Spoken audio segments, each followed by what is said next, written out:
Bonjour Marie-Hélène, merci d'être avec nous. Bonjour Anne-Sophie, bonjour à tous, ravie d'être avec vous.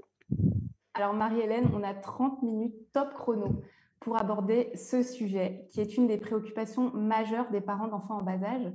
Alors tout d'abord, est-ce que ça concerne beaucoup de parents? Parce que quand on le vit au quotidien, on ne va pas se mentir, on a toujours l'impression d'être seul au monde.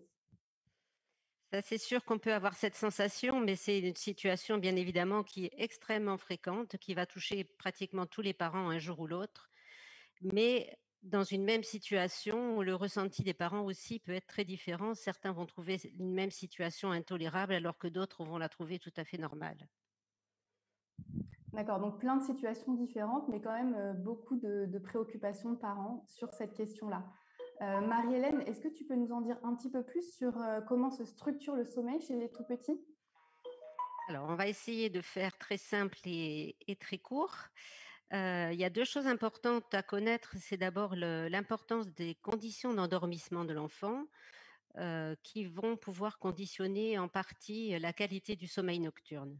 Ça, c'est un premier élément qui est vrai, quel que soit l'âge, a fortiori chez les tout petits. On en reparlera, je pense, un peu ultérieurement et ensuite, c'est concernant la physiologie du sommeil. Le sommeil n'est pas continu de l'endormissement au réveil, si on fait une nuit entière, si on considère une nuit entière. Il y a des cycles de sommeil qui s'enchaînent ou non. La durée de ces cycles de sommeil, elle est plus courte, beaucoup plus courte chez les tout petits, elle augmente avec l'âge, mais entre chaque cycle de sommeil, le cerveau se micro-réveille. Et ce micro-réveil, il va passer inaperçu si tout est OK et qu'on se sent, serein, et que tout va bien. On va enchaîner un autre cycle de sommeil et les enfants aussi vont pouvoir enchaîner un, 2, 3 cycles de sommeil quand ils sont tout petits. Mais toutes les conditions, «d'insécurité» entre guillemets ou lors de ce micro-réveil, il y a quelque chose qui alerte le cerveau et qui dit: «Beh, non, il y a quelque chose qui va participer au réveil complet et explique les éveils, comme ça fractionnés des petits enfants qui se réveillent au bout de un, 2, en général un ou 2 cycles de sommeil. D'accord. Et est-ce que tu as une question qui revient très très souvent pendant tes consultations concernant ce sommeil, justement? Il y a beaucoup de questions. Une question qui revient souvent pour, les plus petits, on va dire, mais même peut-être pour les grands, c'est: «Est-ce qu'il faut le laisser pleurer?» Il y a Mmh. effectivement, tout un tas de conseils, qu'on peut lire à droite et à gauche sur, le laisser pleurer un peu, puis un peu plus, puis un peu plus, enfin bon.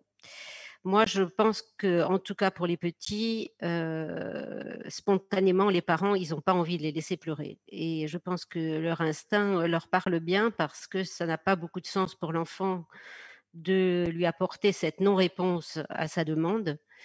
Heu, Ce qu'il faudrait essayer de voir, c'est, comment donner à l'enfant un sentiment de sécurité suffisant pour qu'il puisse, accepter de s'endormir et accepter la séparation du soir.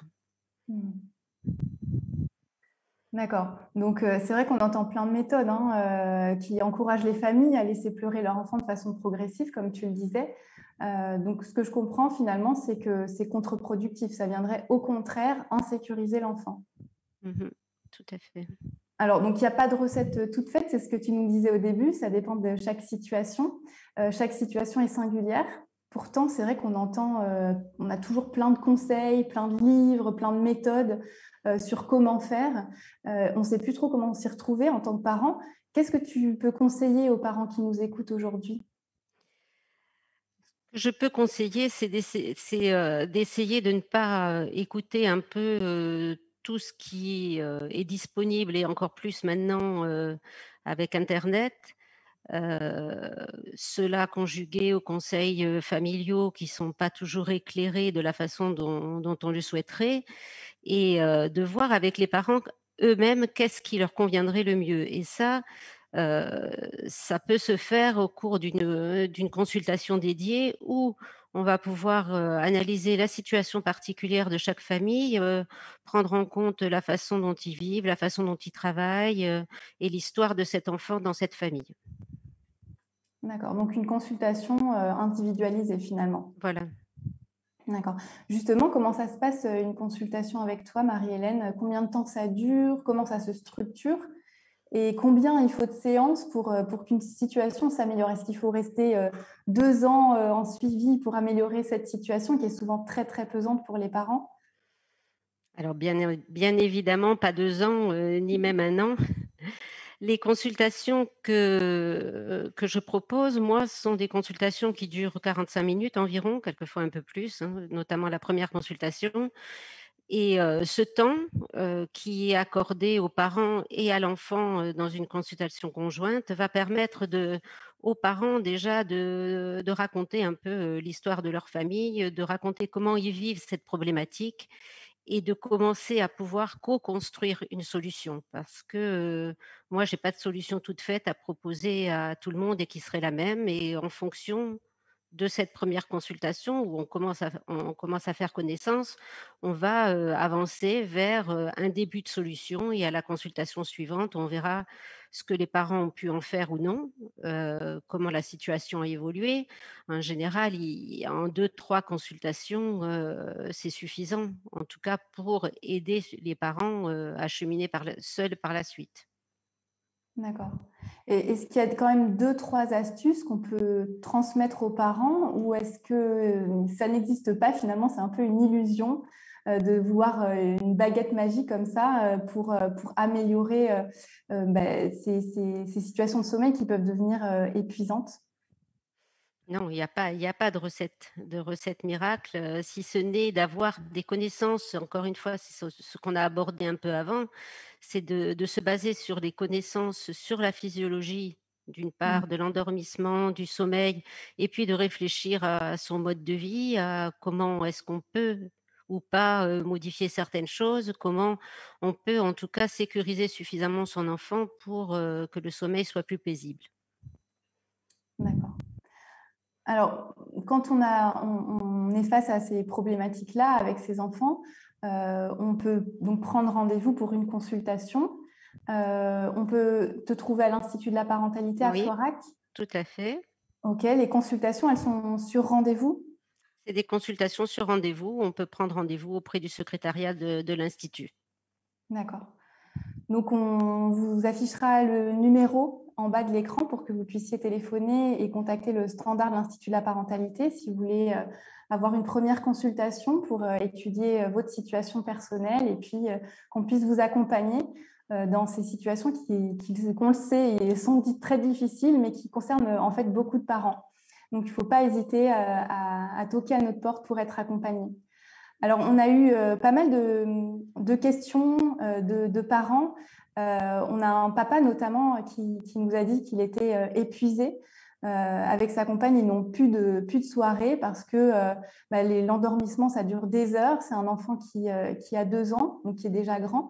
Et puis, il y a l'histoire et il faut lui tenir la main. Ça n'a plus de fin. Qu'est-ce qu'on peut conseiller à ces parents? Ben, il faut déjà comprendre, un peu comment cette situation s'est installée, et pourquoi maintenant cet enfant, réclame cette proximité qui est, trop entre guillemets «importante» par rapport à ses besoins théoriques, et aussi pourquoi les parents, y répondent de cette façon-là. Mhm. C'est pas facile de trouver des solutions, et encore moins quand on est fatigué et que, on appréhende la situation de coucher du soir parce qu'on sait que ça va être compliqué, dans la situation que tu décris.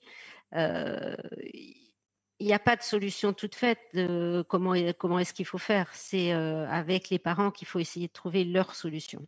Mhm. Mais il y a des solutions. Mais il y a des solutions. Il y a toujours des solutions. Mmh. Alors, on a une autre maman qui allaite son bébé. Donc, ça, là, on parle vraiment d'un bébé de 8 mois. Et ce bébé, il se réveille toutes les 3 heures. Il mange et puis il se rendort directement après l'allaitement. Alors, la question de cette maman, c'est est-ce qu'il faut continuer à l'allaiter comme ça? Parce qu'elle est très fatiguée par ces nuits entrecoupées. Et elle nous dit également que son enfant ne s'endort pas seul non plus la journée, qu'il faut le maintenir dans ses bras, le contenir dans ses bras pour qu'il s'endorme. Donc, elle ne peut pas faire de sieste, ce qui renforce ce sentiment de fatigue-là. D'accord. Alors, il y a plusieurs éléments dans cette question. La question de poursuivre ou non l'allaitement est une question à laquelle, la maman doit répondre elle-même, en fonction de ce qu'elle souhaite faire. Ce que moi je peux en dire, c'est qu'à 8 mois, le bébé n'a pas besoin de manger aussi souvent, en tout cas la nuit. Physiologiquement, et il peut encore téter la nuit, mais pas aussi souvent. Donc probablement que le fait de le faire téter, c'est quelque chose qui le rassure, hein, et qui lui Mmh. permet de se rendormir. Peut-être que le soir, il s'endort aussi au sein et que c'est à ça qu'il faut réfléchir, pour lui trouver un autre moyen de le rassurer, sans que ça passe par la tétée, en sachant que ça reprend les conditions d'endormissement. Si le bébé s'endort dans les bras de maman au sein, après un cycle de sommeil, et c'est ce qu'il fait, il se réveille complètement parce qu'il a besoin de retrouver cet environnement rassurant qui était maman le sein pour se rendormir. Mmh. Donc toi, justement, Marie-Hélène, tu es formée pour accompagner l'allaitement. Oui, Ouais. également, oui. Donc on peut C'est venir un aussi sujet qui consulter. m'intéresse énormément parce qu'il y a besoin de professionnels, formés pour, Mhm. pouvoir aider, des situations d'allaitement, surtout au début de Mhm. d'allaitement qui peuvent être problématiques et pour lesquelles on peut trouver des solutions si on intervient assez vite. D'accord. Donc, de la même manière que pour le sommeil, on vous encourage, si vous avez besoin d'être accompagné, à consulter des professionnels spécialisés sur cette question, dont Marie-Hélène fait partie. Alors, pour revenir plus précisément sur cette question-là du sommeil, comment on peut expliquer finalement qu'il y ait des nourrissons qui font leur nuit à 3 mois et puis des enfants qui ne dorment pas bien jusqu'à 3, 4 ans, voire parfois plus? Comment on peut l'expliquer? Ça, je ne sais pas s'il y a une explication, qui va englober tout, mais c'est une problématique d'attachement. En l'occurrence, c'est un Mhm. problème de sécurisation et de ou non de sentiment de sécurité, en sachant que c'est pas, quelque chose qu'il faut prendre comme, une culpabilisation. Les enfants qui font leur nuit entre guillemets «très tôt», c'est très rare. Donc forcément, on se rappelle de ça parce qu'on a bien envie que ce soit la même chose, mais physiologiquement, un bébé ne peut pas faire une nuit complète, c'est-à-dire une nuit adulte complète. Il va pouvoir, enchaîner un intervalle de 4, 5, voire 6 heures à l'issue des 3 premiers mois, mais c'est pas la majorité et il ne faut pas se dire que c'est pas normal. Je crois que ce qui est important, c'est plutôt d'être préparé au fait que quand on a un bébé, beh, il va se réveiller la nuit et c'est normal. La D'accord. suite de ta question, je ne sais plus ce que tu m'as demandé. C'était sur, les réveils ou sur, Non, c'était vraiment cette différence entre des enfants Voilà, qui entre ceux qui dorment ou dorment non, très mais, vite. c'est une question de tempérament aussi de l'enfant. Mm. Il y a des enfants qui ont des besoins différents et Mhm. quelquefois ça sert à rien de lutter contre. Mhm. C'est-à-dire qu'il y a des petits dormeurs et des gros Il y a dormeurs. des petits dormeurs, des gros dormeurs, il y a des enfants qui ont un tempérament qui fait qu'ils sont plus facilement insécurisés, qu'ils ont besoin de Mhm. plus de réassurance et d'autres au contraire qui sont plus pépères et qui, retrouvent leur compte tout seuls plus facilement. C'est pas que une histoire d'intervention de parents, c'est aussi une Mhm. histoire de tempérament de l'enfant. Mhm. D'ailleurs, on le voit bien dans des familles où deux enfants qui sont élevés par les mêmes parents peuvent avoir des Bien sûr, tempéraments tout à fait bien différents. sûr. Donc, ça rassure aussi les parents qui nous écoutent, j'imagine, sur le fait qu'il y ait des J'espère, choses qui voilà. soient Mmh. propres à l'enfant aussi. Alors, on a aussi un papa qui nous disait que son enfant rejoignait leur lit toutes les nuits. C'est un enfant de 4 ans cette fois-ci. Est-ce que c'est quelque chose que... Est-ce qu'on peut se dire qu'un enfant a besoin de sécurité et qu'il faut le laisser venir comme ça constamment les nuits, ou est-ce qu'il faut intervenir et autonomiser son enfant? Quelle est finalement la bonne solution? Alors, il faut bien évidemment trouver une solution pour le sécuriser, mais un enfant de 4 ans, sauf exceptionnellement parce qu'il est malade, parce que X chose, ce n'est pas sa place dans le lit parental, il n'est pas là pour prendre la place d'un adulte. Or, c'est la place qu'on lui donne si on le laisse dormir avec les parents, voire avec un seul des parents et l'autre qui va dormir sur le canapé. On pense, et c'est sûr que dans l'immédiat, on a l'impression que c'est cool et que c'est bien parce que tout le monde dort, mais on insécurise plutôt l'enfant en lui donnant cette place d'adulte qu'il n'a pas à avoir. Mhm. Après, il y a différentes méthodes et différentes choses à essayer pour, répondre, au fait qu'il se lève et qu'il vient, dans la chambre parentale, mais en tout cas, c'est pas de le mettre dans le lit des parents. D'accord. Donc une question de place Mmh. Une pour question de chacun. voilà, tout à Mhm. fait. Alors, des problématiques de sommeil, elles peuvent intervenir aussi de manière ponctuelle. Des fois, on a des régressions chez les enfants. Tout ça, c'est une question de sécurité aussi. Mais c'est une question de l'évolution, de la croissance de l'enfant et de son développement qui, il y a des avancées, il y a des pauses, il y a des petits retours en arrière, quand on est un peu moins sécurisé, et il faut accepter que les choses soient pas indéfiniment, toujours les mêmes, hein. Quelquefois, ça revient un peu en arrière. Mais ce qui est important de se dire, c'est qu'à partir du moment où il a pu apprendre certaines choses, il va pouvoir les retrouver, même s'il y a un retour en arrière. Mhm. Alors, on a des parents qui nous disent aussi que leur enfant n'a pas de doudou, pas de tétine, pas d'objet comme ça transitionnel, comme on les appelle. Mmh. Et donc, ils ont l'impression d'être un peu les doudous de leurs enfants. C'est ça. Comment est-ce qu'on peut intégrer un objet un peu tiers comme ça si l'enfant n'en veut pas? S'il en veut pas, il en veut pas. Il en a pas forcément besoin, en tout cas ça dépend de son âge aussi. Mhm. Heu, il a pas forcément besoin non plus que ce soit son parent, effectivement, qui Mhm. devienne son doudou. Parce que c'est trop, trop de proximité et trop de «danger» entre guillemets pour lui. Justement, si jamais le parent n'est pas là, ça voudrait dire qu'il est potentiellement en danger et Mhm. c'est un peu ce message qu'on lui transmet. Mhm. D'accord. Donc vraiment, on en revient vraiment toujours à ce besoin de sécurité Mmh. qui me paraît être très important dans ce que tu dis. Parce que c'est ce qui conditionne, pour les enfants et pour les adultes, un sommeil, de bonne qualité. Mhm. Mmh. C'est important donc d'apprendre son enfant à s'endormir tout seul pour Oui, plus tout tard. à fait. Ouais. Comme pour plein de choses de la vie courante, notre but quand on élève nos enfants, c'est de pouvoir les autonomiser, de pouvoir les rassurer sur le fait qu'on est là Mhm. s'ils ont besoin, mais les autonomiser et notamment dans le sommeil. Mhm.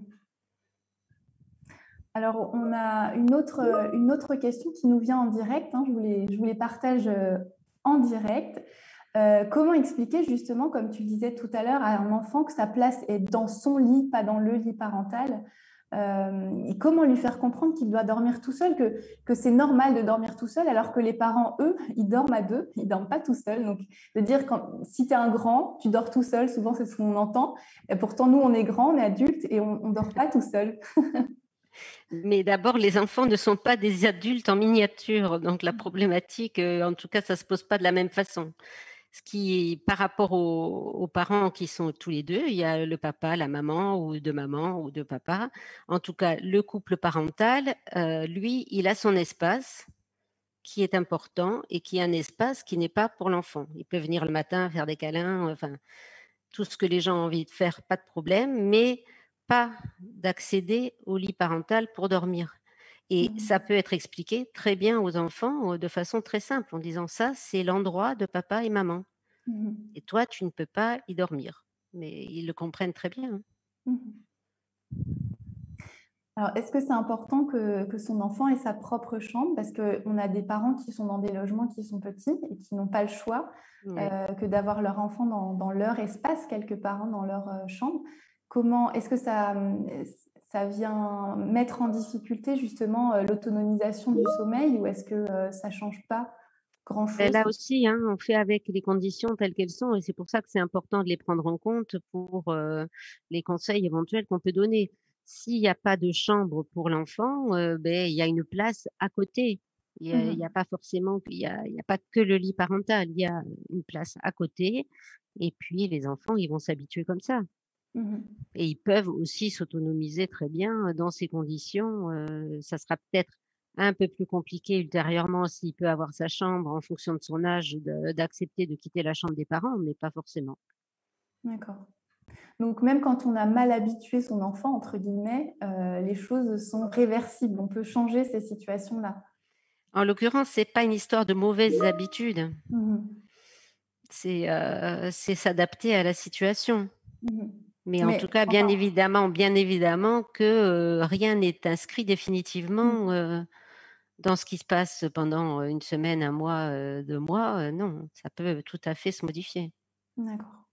Et se modifier rapidement, est-ce que j'imagine qu'il y a beaucoup de parents qui souhaitent que ça se renverse un peu rapidement, qui sont un peu au bout et qui aimeraient savoir justement si ça prend du temps ou si le fait d'installer des nouvelles habitudes Mmh. et des nouveaux rituels ou des nouvelles choses dans la famille peut venir faire basculer tout ça vite. Ouais, ça peut prendre du temps et c'est pour ça que c'est important ces consultations dédiées et ces premières consultations où en fonction effectivement de la demande des parents, de leur état de fatigue, de tout un tas de choses, on va être amené à proposer différentes choses, y compris peut-être dans un premier temps de ne rien changer et de voir Mhm. comment tout le monde peut se reposer et puis ensuite on pourra réfléchir à mettre en place des choses un peu différentes. D'accord. Alors, on a d'autres questions. Un enfant de 2 ans et demi qui n'a plus de barreaux dans son lit et qui ne parvient pas à s'endormir seul.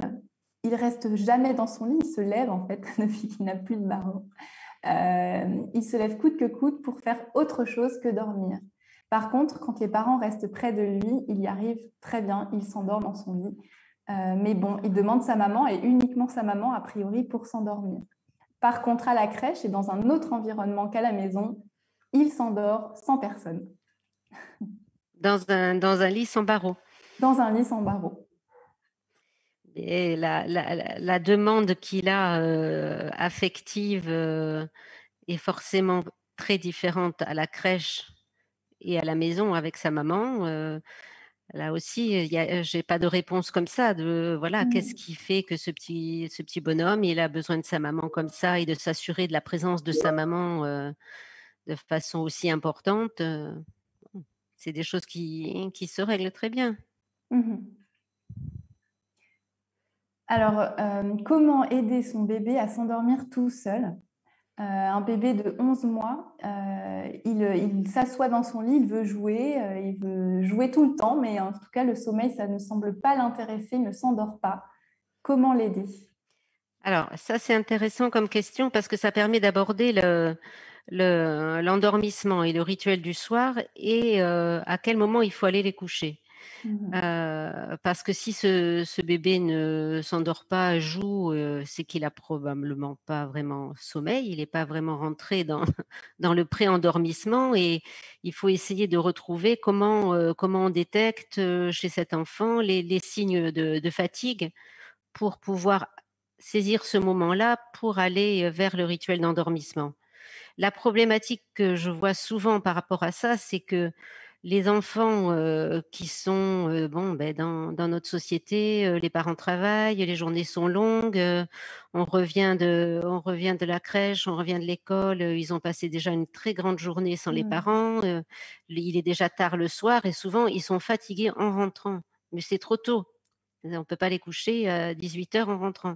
Donc souvent après, ça décale un petit peu le moment d'endormissement, mais peut-être pour eux aussi dans leur physiologie, le moment où ils ont sommeil et ça peut aussi compliquer les choses.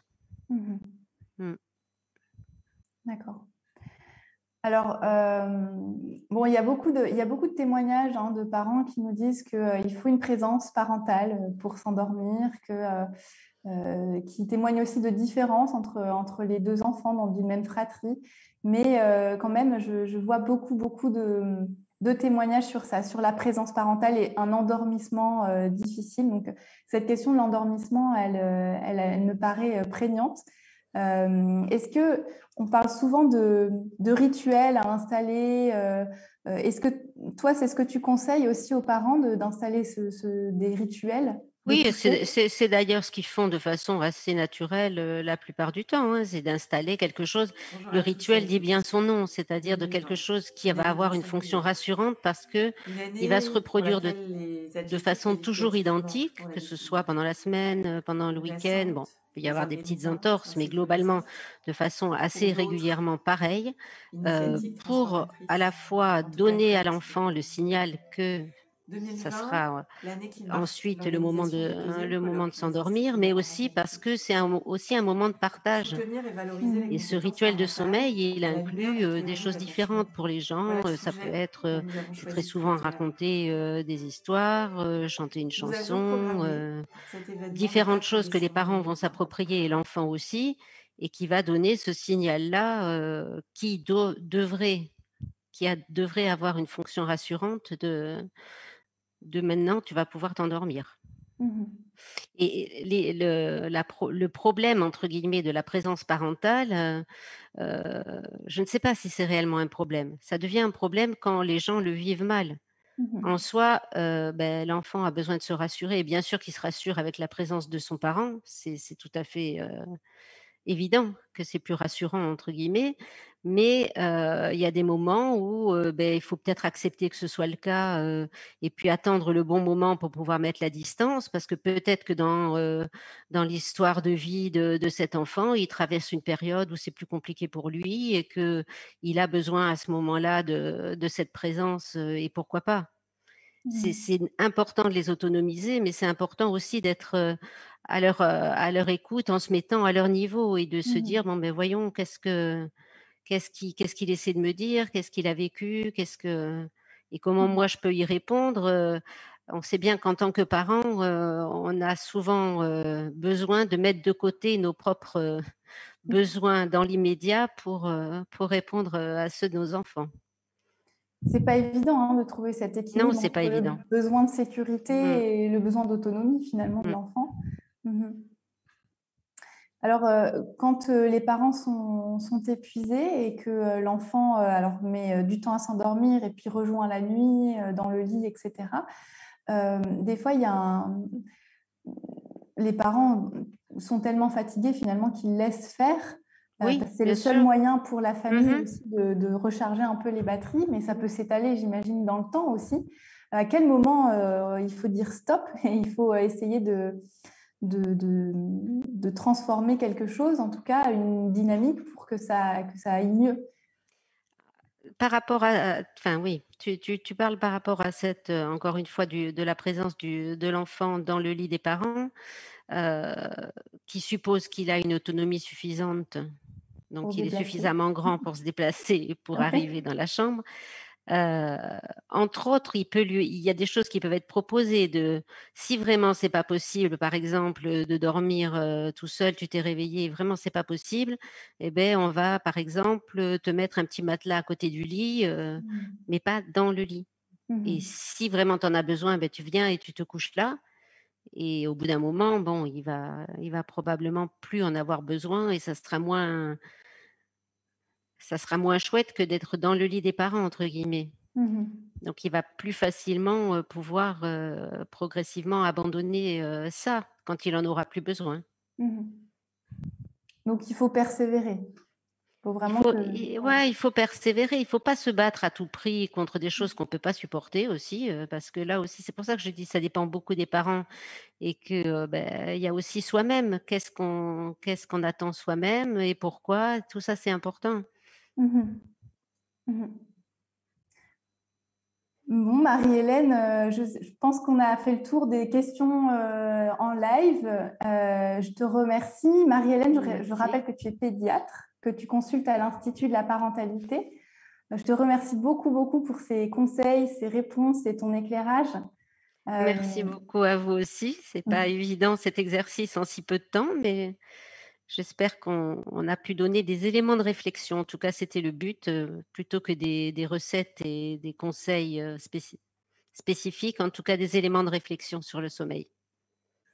En tout cas, si vous êtes concerné par une problématique liée au sommeil et si vous souhaitez rencontrer Marie-Hélène, sachez qu'elle consulte à l'Institut de la parentalité. Donc, je vous encourage à contacter notre standard téléphonique. De notre côté, on se retrouve pour la prochaine pause parents qui aura lieu le jeudi 24 juin de 13h à 13h30 et nous aborderons une nouvelle question de parents. Donc, tenez-vous informés sur notre Facebook. On vous tiendra, nous, de notre côté, informés sur cette prochaine thématique. On espère que ça vous a plu. Merci à tous de nous avoir suivis aujourd'hui et à très bientôt. À bientôt, au revoir. À bientôt, Marie-Hélène. Au revoir.